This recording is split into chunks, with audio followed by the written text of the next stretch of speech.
Hi everyone, welcome to Your Next Normal. I'm your host, Sister Jenna.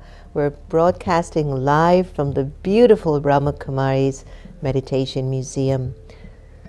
Are you okay? Is everything all right? You know, our thoughts is our greatest friend and also could be not so good. Whatever you're thinking, you become. Whatever you're thinking, you manifest. Whatever you think, you feel. How are you feeling? Have you ever been surrounded by a whole bunch of miserable people and you feel like you're drowning, like you're going under and you're like, help me up, help me up. It's a good thing because you're gaining resilience and tolerance and strength and you're really becoming aware of how strong you are. I'm not saying that you need to be in challenging situations to recognize your strength or your soul's potential, but you have noticed that when things are not always like Disney, you're like, where do I come now with this? What do I do?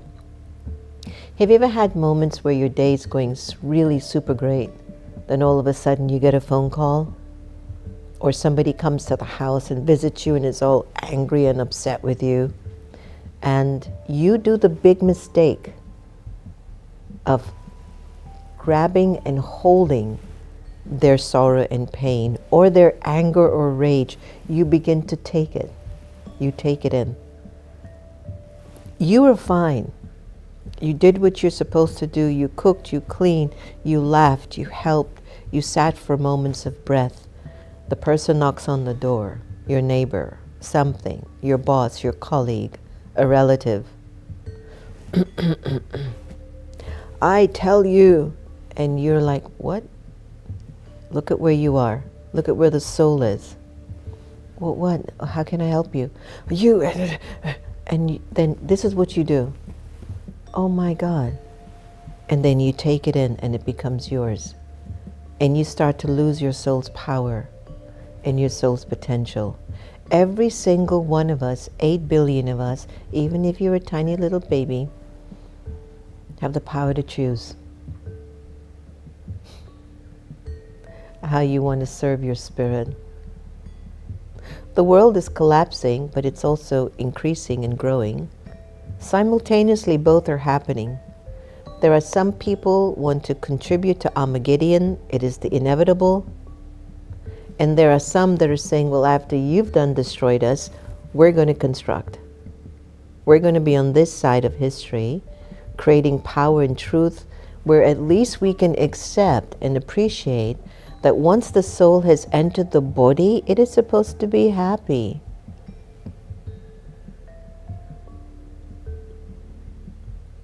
We strive for it. For so many lifetimes, we've just been in such a state of crux, confusion, despair, lack. What's so beautiful about the times that we're in the Brahma Kumaris teachings, we call this age the Confluence Age. It's that age right now, it's our next normal, where the end of the Iron Age behavior and thinking has no more power over you. It will interfere like a commercial break. We have a sister here with us, sweetest, most generous person you'll ever meet. I'll be having an important meeting and she comes in and she says, did you see that balloon? I'll be talking about important issues, or I'm having a very wonderful conversation with someone about water. She'll come and say, did you know the sun fell? I'm like, what? I'm like, sister, I'm in a very important conversation. Please, that's not it. I don't need the commercial break right now. In the same way, those Iron Aged experiences of your past, they interfere in your joy, in your peace, in your purity, in your love. It's just an interference, but do you take it? Do you take it?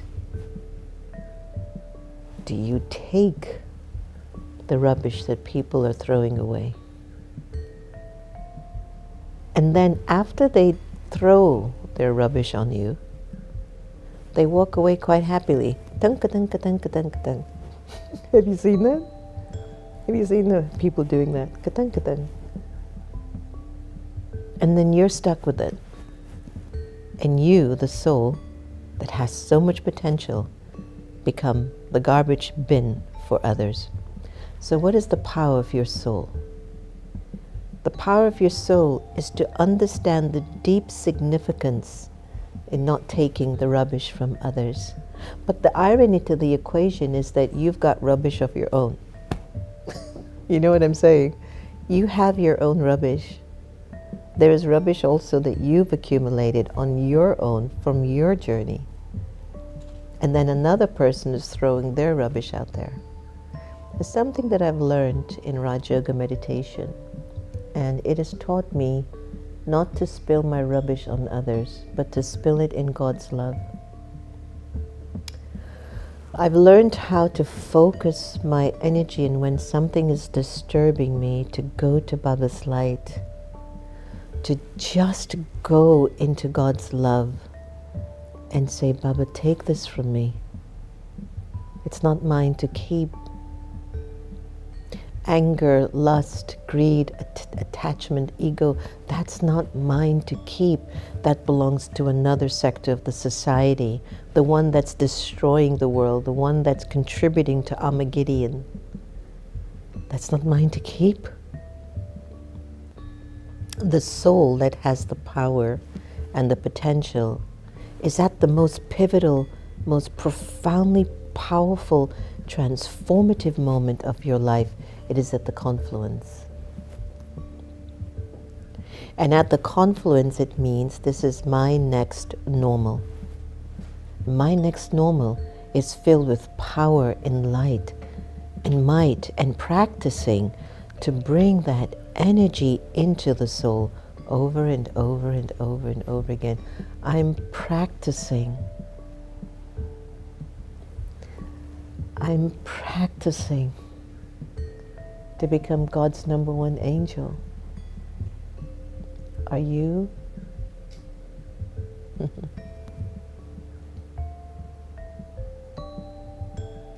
Either you practice being ignorant, fearful, a worry puss.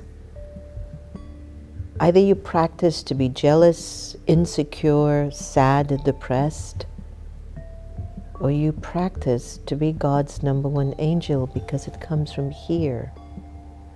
That soul behind your eyes.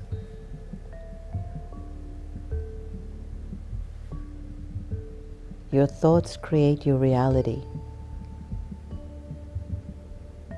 Something that you as a soul believe is real. Once you've understood that there is a power already in you, independent of the external world. There is a power already in you, independent of the external world. It's like an inheritance that your parents left, and they left you $500 billion. And you didn't know that you had that inheritance. Somehow the paper got lost. You didn't even know, you didn't remember. But you're kind of on the external dimension. I want this, you should do this. Give me some time, don't give me time. I love you, I don't love you. I want what this one has, I don't want what that one has. Oh, I'm glad I'm not like that one. It's external. On the path of Raja Yoga meditation, we fundamentally understand any of my interior suffering is mine, that I give to God's love.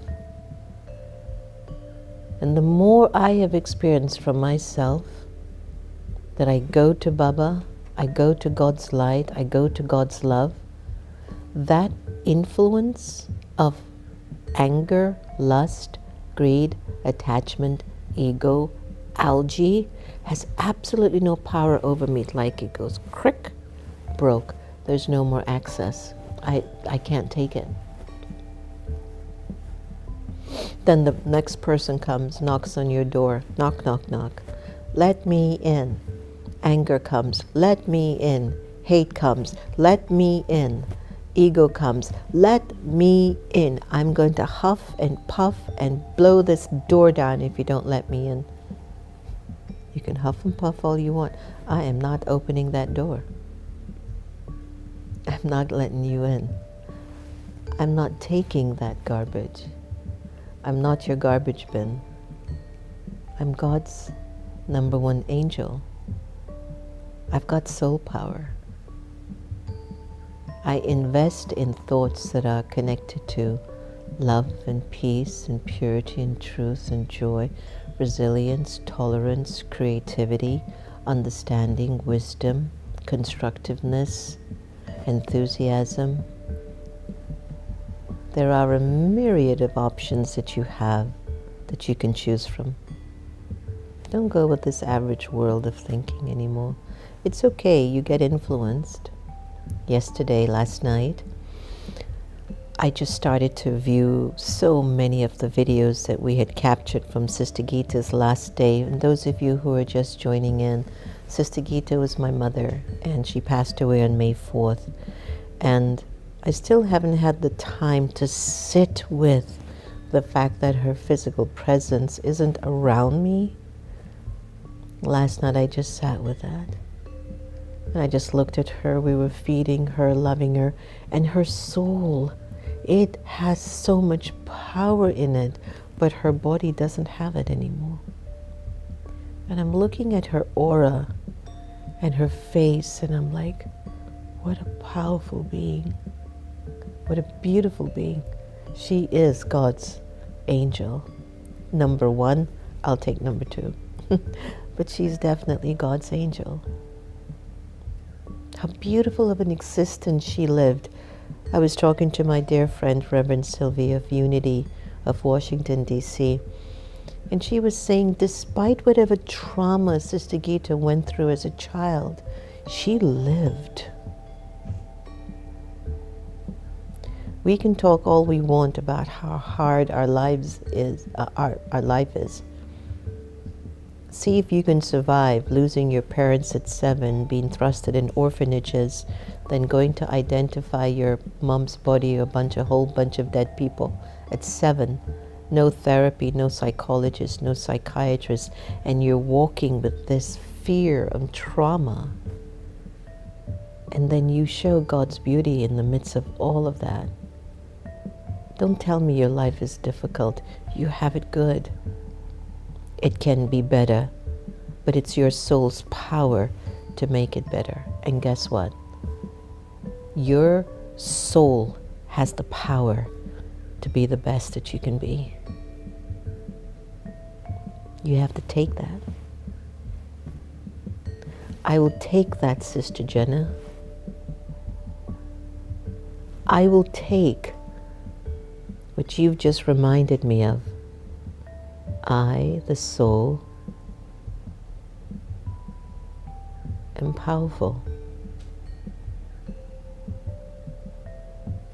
Power lives in my truth and love and peace and happiness and purity, kindness, wisdom, understanding, compassion.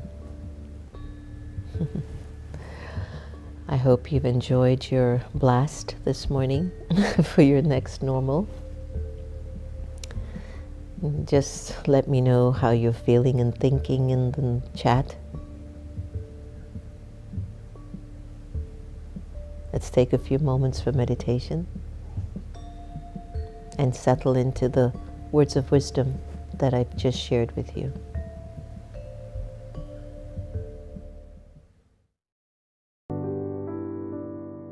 Om Shanti.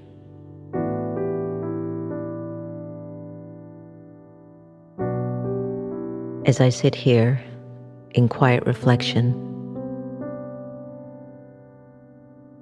I'm reminded how my thoughts create my reality. I've accepted that I am what I am because of what I think. So what if for this moment I choose to let go of my various attachments to physical forms that have limited my potential and my capacity? What if I chose to be free from limitations of thinking? So just for a little while, I invite you to take a deep breath. Inhale and exhale. And imagine for a moment, what if I no longer had an attachment to my name?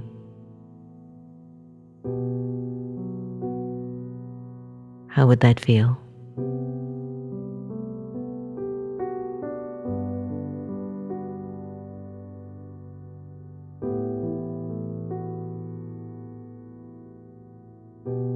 What if I let go of the awareness of the gender?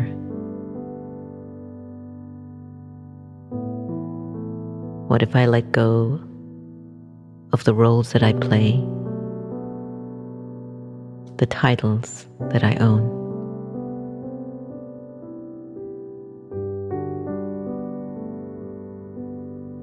What if I decided to release thinking of myself as a religion, a language, a nationality?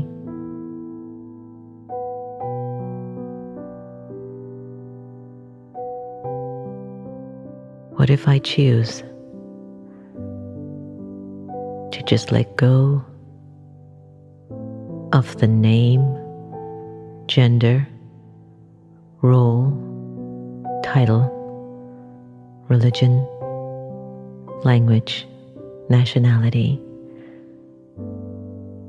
and let go of the awareness of the body?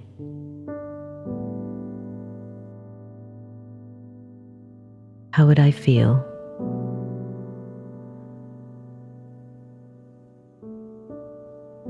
Who would think of me in this awareness? And who would I think of? I would think of God.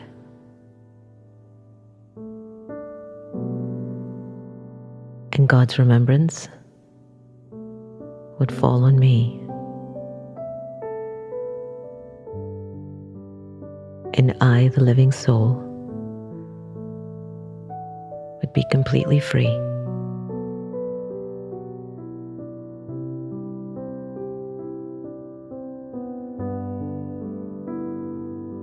Let me just sit in this moment for a little longer.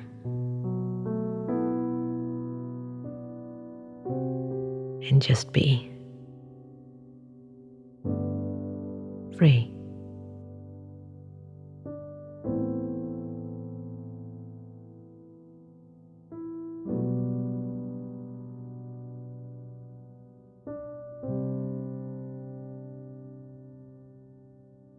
Now gently bring back the awareness of your gender, language, nationality, title, role, name, religion, whatever. Bring it back to your awareness and see if you can bring the experience of freedom and peace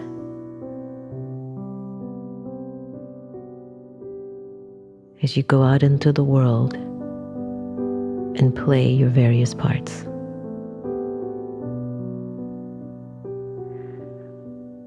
Om Shanti.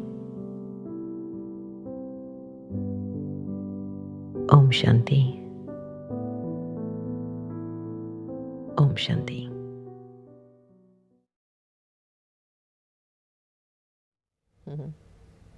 Such a beautiful meditation, no? Om Shanti for sure.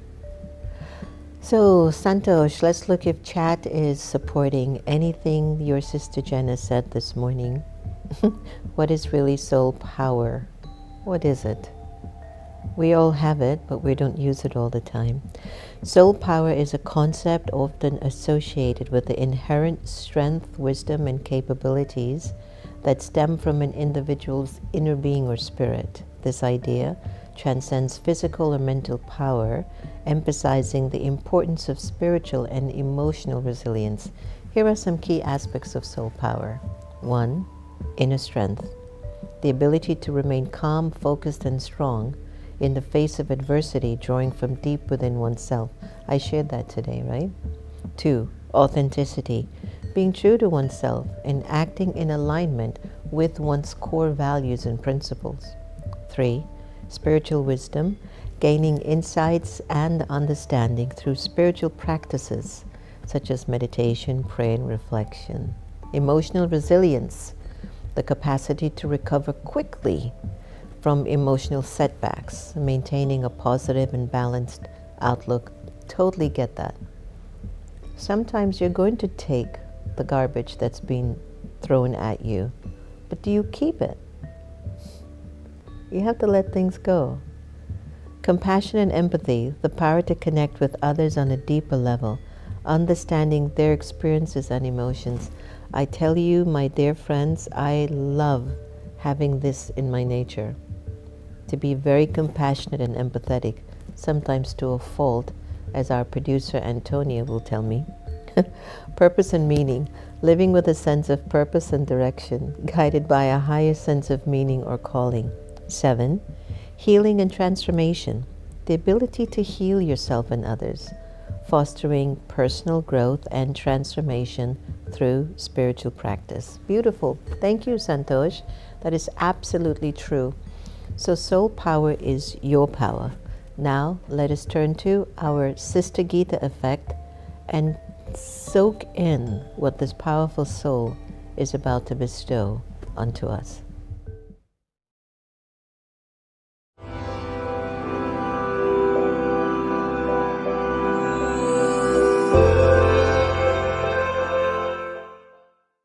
Good wishes and pure feelings is our protection. They had a project in Australia, and it was all about that, sending good wishes to everyone, the passerby on the street, the people, the terrorists, the family of the terrorists, the people that were the victims, all of these send good wishes and pure feelings. Because when I do otherwise, as said, I become clogged. I become stained. This morning I sat in meditation and created the thought that I am going to a laundry because I saw there was a need to remove some stains from my being. And sometimes we overlook them because we're not checking, we're not listening to the inner voice, And the practice to develop is, if I have caused sorrow to anyone, either intentionally or, unconsciously, it's not a bad thing to say, I'm sorry. It's not a bad thing. Maybe that's all the other person is waiting for you to say, I'm sorry, do forgive me, I was, this. A very powerful woman once spoke to me in a very out of the sort, what I would call out of the sort way. And she came back shortly after and say, Gita, I am so sorry. I have just been a little stressed. Now that is a powerful soul. A powerful soul is someone who can be in touch with their mistakes, or if someone is complaining to them or saying, this act makes me feel this way, then they make amends. To carry on with the same behavior, the same pattern, is not an attitude, it's not an act of power.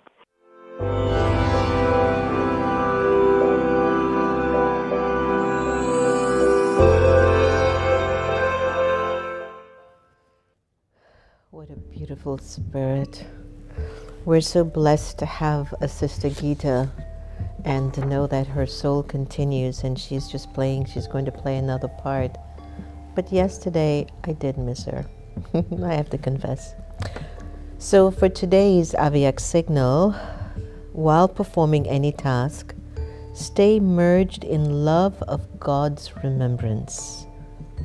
A karma yogi means being one who performs actions while staying in God's remembrance, and such a soul will always remain free from any bondage or attachment of karma. They have the experience that they are not performing actions, but just playing a game. They do not experience any type of burden nor tiredness. A karma yogi means one who performs actions as a game and still remains detached and lovable. He performs actions with his physical organs, and because of being merged in God's love, he is always free from the actions that he performs. Did you like that one today? Was today's session helpful for anyone out there in YouTube land or any other platform that we're on? Gigi, good morning, and Kambili, Skippy, hi. This is the first time I'm having you on the show. I thank you for all that you're doing. Thank you, Skippy, and I like your name. Hi, Skippy. I feel like going to skip rope now. Anyway, lots of love. Thanks for joining us. Barbara Adams, good morning. Canary, Sue Hogg, lovely reminder to count our blessings and to find the gratitude in our lives. Beth, I'm feeling blessed too. Tokyo Blue, sister, the love in your voice brings me such peace. Good morning, everyone. Thank you for that. Thank you. And Sensen, Grand Rising, yes, so grateful for your mother and for you. What an affirmation. I, the soul, am powerful. I feel good. Hi, Faith. Good to have you. Mukta, Om Shanti, my Lilowati. Hi. I'm so sorry to hear about the loss. Good morning, everyone. With a sad feeling, my best friend lost her mom last night from cancer. Lilawati, please tell your best friend to start to play really beautiful songs or music. The Om mantra in the home around her, from her mind, keeps sending lots of gratitude of how much she's grateful for her mother. Send these vibrations to her. Have the family continuously send love and vibrations to her. And sorry to hear. Yukti, Ramila, Madhavi, how are you? Haven't seen you on for a while. You've been skipping class? Om Shanti. Hello, Anita. Hi, Kailas, Joanne, Divya Baba. Very nice to have all of you on today. And please, hopefully whatever I share in the mornings or in the days in these sessions, use something. I'm sure it's useful to you. Just one thing, if not everything. Just remember, you've got power in you. Use it. If you don't use it, you lose it. So use your power. Don't abuse it, but use it. Lots of love to everyone. Remember, if you want to break and release yourself from the enormous influence of attachment, practice loving everybody the same. You'll be so liberated. Much love to each and every one of you. Unlimited blessings. May your sorrows, your worries be removed. And may you stand on your own feet and believe the power is within me. I have it. Now let me use it. Om Shanti, everyone. Have you been feeling overwhelmed, stressed, out of balance lately? Do you crave for a pocket of peace and tranquility in your busy life, but you struggle to find the time or space? Then we have the perfect solution for you. Meditation on Wheels. It's an RV sanctuary traveling in the metropolitan Washington D.C. area, offering transformative meditation experiences. It's a movable oasis of calm at your doorstep. Book us today to come to your business, school, government space, or event. Why? We bring the calm to you. meditationonwheels.com